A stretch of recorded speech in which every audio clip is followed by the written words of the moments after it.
નમો લોય serve સાહુણમ એસો પંચ નમોકારો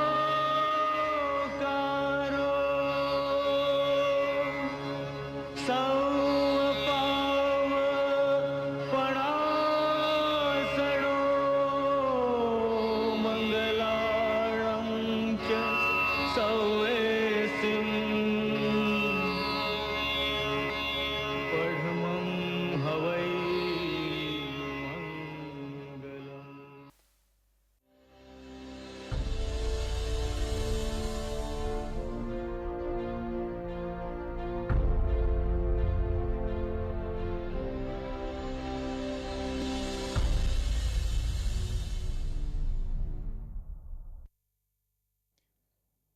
પર્વાધિરાજ પર્યુષણનો આજે 5મો દિવસ અને કેવો અપ્રતિમ મંગલકારી આ દિવસ. આજે શ્રી કલ્પસૂત્રમાંથી પ્રભુ મહાવીરના જન્મ વિશેનું વાંચન થશે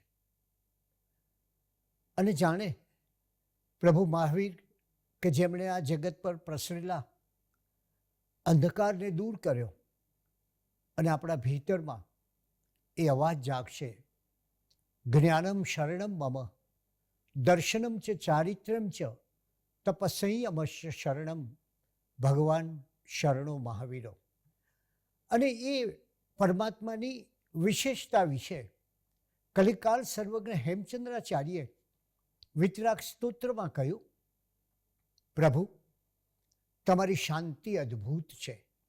કલ્પના કરો આજે પ્રભુના જન્મ વાચનના દિવસે કે પ્રભુના જીવનમાં કેટલા ઉપસર્ગો આવ્યા, કેટલા વિરોધો આવ્યા, કેટલી મુશ્કેલીઓ આવી, અને છતાં એ જ શાંતિ, એ જ સમતા, એ જ સૌમ્યતા. અદ્ભુત છે તમારું રૂપ, કલિકાલ સર્વજ્ઞ મહારાજ કહે છે. સર્વ જીવો પ્રત્યેની તમારી કૃપા અદ્ભુત છે. પોતાનો વેરી હોય, એ ચંડ કૌશિક હોય, કે પછી જાણીને આશ્ચર્ય થશે કે પોતાના ચિંતા કરતા એવા, એમની વારંવાર ફિકર કરતા એવા દેવરાજ ઇન્દ્ર હોય, આ બંને તરફ એમનો સમાન ભાવ છે. એટલે આવી એક અદ્ભુત કૃપા. અને અંતે કલિકાલ સર્વજ્ઞ હેમચંદ્રાચાર્ય આ વિતરાગ સ્તોત્રમાં કહે છે, મહારાજા કુમારપાળ રોજ પ્રાતઃકાળે આ વિતરાગ સ્તોત્રનું સ્મરણ કરતા હતા. કલિકાલ સર્વજ્ઞ કહે છે, તમે બધા અદ્ભુતોના ભંડારના સ્વામી છો, તમને નમસ્કાર.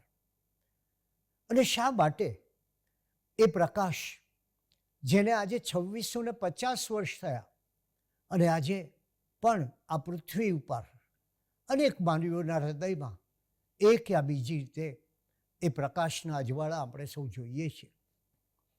મને સ્મરણ થાય છે 2002ની 25મી એપ્રિલ અને ગુરુવારે એ દિવસ હતો મહાવીર જયંતિનો શુભ દિવસ. અને યુનાઇટેડ નેશન્સના ચેપલમાં આપ જાણતા હશો કે યુનો છે એ સંસ્થાની સામે, એક યુનાઇટેડ નેશન સંસ્થાની સામે ચેપલ આવી છે. એમાં વિવિધ ધર્મોના અગ્રણીઓ ઉપસ્થિત હતા. અને એ પ્રસંગે એક વક્તવ્ય આપ્યું મેં, જૈન ઇમ્પ્રેશન ફ્રોમ ભગવાન મહાવીર ટુ મહાત્મા ગાંધી. અને એ વક્તવ્ય આપ્યા પછી અને એ સમયે પણ એક એવી ઘટના બની કે સામે એ વખતે તો 2001ની 11મી સપ્ટેમ્બરે 9/11ની બનેલી આતંકવાદી ઘટના હતી. આખું એ વર્લ્ડ ટ્રેડ સેન્ટર જમીનદોસ્ત થઈ ગયેલું એ સમયે. આજે તો એમાં નવનિર્માણ થયું અને એને ઝીરો ગ્રાઉન્ડ કહેવાતું. અને ત્યાં એની સામે આ યુનાઇટેડ નેશન્સના ચેપલમાં પ્રભુ મહાવીરની અહિંસાની સૂક્ષ્મતાની વાત કરી. અને વાત કરતાં કરતાં કહ્યું કે તમે એક કટુ વિચાર કરો એ પણ હિંસા છે.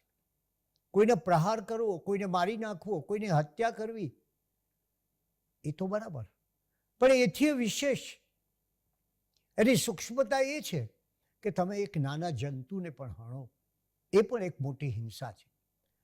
અને એટલે જ તમારા મનમાં દ્વેષ જાગે, તમારા મનમાં કોઈના તરફ વેરભાવ જાગે, તમારા ચિત્તમાં કોઈ ક્રોધ જાગે, તમને કોઈ ગુસ્સો ચડે, તો એ પણ હિંસા છે. એટલે તમે આજે એ વિચાર કરો કે પ્રભુ મહાવીરે માનવીના મનની કેવી કલ્પના કરી હશે કે જેના ચિત્તમાં એક અહિંસાનું સામ્રાજ્ય હોય. અને અહિંસા એટલે પ્રેમનું સામ્રાજ્ય, અહિંસા એટલે મૈત્રીનું સામ્રાજ્ય, અહિંસા એટલે આ વસુંધરાના સૌ જીવો પ્રત્યેના પ્રેમની વાત. અને ત્યારે એ વાત સાંભળીને એ સમયે મેં કહ્યું કે અત્યારે જો બે દેશના રાજનેતાઓ વચ્ચે વેરઝેર દૂર થઈ જાય મનમાંથી, અને આપ જાણતા હશો કે war is born in the mind of man, માણસના ચિત્તમાં યુદ્ધનો જન્મ થતો હોય છે પહેલાં, અને પછી એ મેદાન પર ખેલાતું હોય છે. અને તે સમયે જ્યારે આખી વાત કરી ત્યારે એક અગ્રણી ચિંતકે આવીને કહ્યું કે મિસ્ટર દેસાઈ, અમને એક મહાવીર આપો ને. મારે આપને એ કહેવું છે કે આટલા વર્ષોના વહાણા વીત્યા અને આજે જગતને પ્રભુ મહાવીરની વિશેષ જરૂર એ માટે છે કે એમણે કહ્યું કે જો તમે બીજાને જીવન આપી શકતા નથી તો એને મારવાનો તમને કોઈ અધિકાર નથી. એમણે કહ્યું કે હિંસા, વાયોલન્સ એ હંમેશા વધુ હિંસા જગાડે છે. હિંસા એ ઉપાય નથી.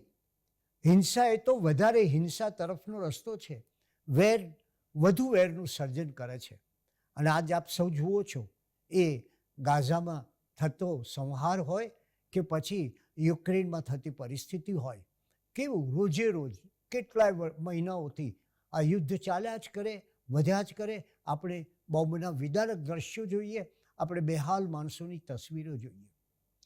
અને એથી જ ભગવાને એ સમયે કહ્યું, હિંસા એ સર્વ પાપ અને દુઃખનું મૂળ છે અને માટે જ અહિંસા એ પરમ ધર્મ છે.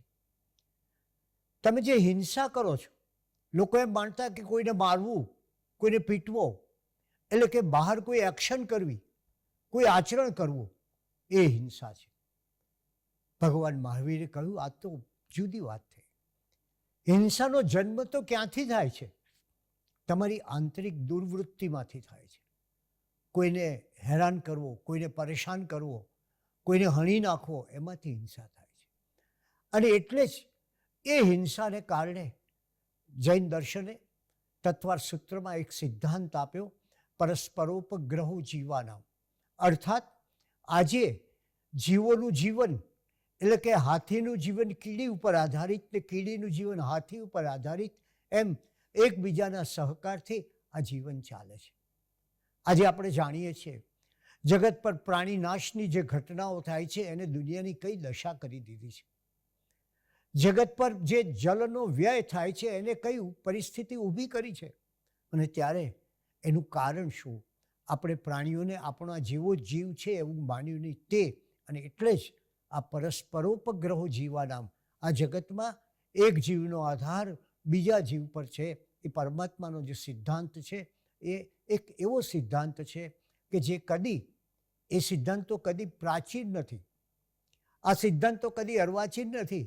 અરે આ સિદ્ધાંતો તો શાશ્વત છે. અને એટલે જ અહિંસા એ સાત્વિક વિચારના વ્યાપક અનુભવ અને ઉદાત્ત ભાવનાનું પરિણામ છે. અને એને કારણે જ આજે આપણે જોઈ રહ્યા છીએ કે આ જગતમાં જે ઘટનાઓ બનતી હોય છે ત્યાં એ જુદી જુદી ઘટનાઓનો વિચાર કરીએ ત્યારે ખ્યાલ આવે કે પ્રભુ મહાવીરે કહ્યું. અને કેવા સરળ ઉપદેશ છે. ક્યારેક આપણે ધર્મને અઘરી પરિભાષાઓ વાપરીને જરા કઠિન બનાવી દઈએ છીએ. મોક્ષના માર્ગની વાત થતી હોય તો કેવું એક અઘરી પરિભાષાઓ વાપરીએ છીએ. પણ જરા પ્રભુની વાણી સાંભળો. મહાવીર કહે છે, કયો મોક્ષનો માર્ગ છે? વિચાર કરો, 2650 વર્ષ પહેલા જે માર્ગ આપણને બતાવ્યો છે, ગુરુ અને વૃદ્ધોની સેવા કરવી. આજે પણ જગતને એ જરૂરી છે, વૃદ્ધોની સેવા. અજ્ઞાની જીવોના સંગથી દૂર રહેવું, જે લોકો અજ્ઞાની છે એના સંગથી દૂર રહેવું. સ્વાધ્યાય કરવો, સ્વાધ્યાયનો અતિ મહત્વ છે. સ્વાધ્યાય એટલે ધર્મગ્રંથોનું વાંચન. સ્વાધ્યાય એટલે એ ધર્મગ્રંથો વિશેનું વિચારધારા. અને સ્વાધ્યાય એટલે પોતાના જીવનનો સ્વાધ્યાય, મેં મારા જીવનમાં શું પામ્યો છું એની તપાસ કરવી, મારા ભીતરમાં હું શું પામ્યો છું, મારા અંતરમાં કેટલી પ્રસન્નતા છે એની તપાસ કરવી, એનું નામ સ્વાધ્યાય. પછી કહે છે પ્રભુ સૂત્રાર્થનું સારી રીતે ચિંતન કરવું. સૂત્રોના અર્થ છે એ તો સપાટીની વાત છે, એમાં જે ભાવ છે એનો જે ગહન ભાવ છે એ તમારે પકડવો જોઈએ. ઘણીવાર આપણે માત્ર સૂત્રોનો અર્થ પકડીએ નહીં, એ સૂત્રોને ભીતરમાં રહેલી જે એક લાંબી અનુભૂતિ, અદ્ભુત અધ્યાત્મ અનુભવ અને એક લાંબી સાધનાથી પ્રાપ્ત થયેલી વસ્તુ છે, અને એનું એ સૂત્રાર્થનું સારી રીતે ચિંતન કરો. ભગવાને એક જગાએ કહ્યું, આજે મહાવીરની જ વાત કરીશું, એમણે કહ્યું માણસમ ખુશુદુલ્લહમ, હે મનુષ્ય, મનુષ્ય થવું મુશ્કેલ છે. આપણને એમ થાય કે આ કેમ આવું કહેતા હશે, કહે છે મનુષ્ય અને પાછા કહે છે મનુષ્ય થવું મુશ્કેલ છે. એનો અર્થ એ કે માત્ર જન્મથી મનુષ્ય થવાતું નથી, કર્મથી મનુષ્ય થવાય છે. મનુષ્ય તરીકે જન્મ્યા પછી તમારા ભીતરમાં પ્રેમ, મૈત્રી, કરુણા, અનુકંપા, સ્નેહ, સેવાભાવ આ સઘળું આવે ત્યારે તમે મનુષ્ય બનો છો. એટલે તમે જુઓ કે ભગવાનના એક સૂત્રમાં કેટલી ગહનતા છે. અને એક બીજી વાત, એકાંતમાં રહેવું. તમે જુઓ મોક્ષ પ્રાપ્તિ જેને કરવી છે એને ક્યાં રહેવું પડે? એકાંતમાં. કારણ આપ જાણતા હશો કે એકાંતમાં હોઈએ ત્યારે જ આપણા ભીતરમાં અધ્યાત્મનું પુષ્પ ખીલે છે. એકાંતમાં હોઈએ ત્યારે જ આપણે આ જગત સાથેનો છેડો ફાડીને આપણી જાત સાથે બેસીએ છીએ. એકાંતમાં હોઈએ ત્યારે જ આપણે બહાર છોડીને, આઉટસાઇડ છોડીને આપણા ભીતરના વિશ્વમાં હોઈએ છીએ. એટલે એકાંત વિના વ્યક્તિ ભીતરમાં જઈ શકતો નથી. અને ધૈર્ય ધારણ કરવું. આજના જમાનાને તો આપ જાણો છો, અસહિષ્ણુતાનો રોગ છે. નાની નાની વાતોમાં લોકો ઝઘડે છે, ભડકો થઈ જાય છે માણસ. અને ત્યારે એ સમયે કહ્યું કે મોક્ષ પ્રાપ્તિ કરવી હોય એની પાસે ધૈર્ય હોવું જોઈએ. ધૈર્ય એટલે શું? ધૈર્ય એટલે જીવનમાં બે પ્રકારની પરિસ્થિતિ આવે. એકવાર તમને અનુકૂળતાઓ મળે અને તમે ખુશ થઈ જાઓ, પ્રતિકૂળતાઓ આવે તમે દુઃખી થઈ જાઓ. ભગવાન કહે છે બંનેને, અનુકૂળતા હોય કે પ્રતિકૂળતા હોય, એ બંનેને એક ધૈર્યથી સહન કરવા, એને પ્રત્યે ધૈર્ય ધારણ કરવું. અને આ ઉત્તરાધ્યાયન સૂત્ર આપ સૌ જાણો છો, પ્રભુ મહાવીરનો એ અંતિમ ઉપદેશ હતો. અને અંતિમ ઉપદેશમાં આ ઉત્તરાધ્યાયન સૂત્રના 32મા અધ્યાયની 3જી ગાથામાં આ પ્રભુએ વાત કરી છે મોક્ષ પ્રાપ્તિના માર્ગની. મારું આપણે કહેવું છે કે ભગવાનના વચનો તરફ આપણે પાછા જઈએ.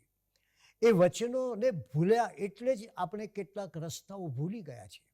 બાકી એ વચનોમાં આપણા જીવનને ઉજ્જવળ કરે એવું ઘણું ઘણું આપણને પ્રાપ્ત થશે.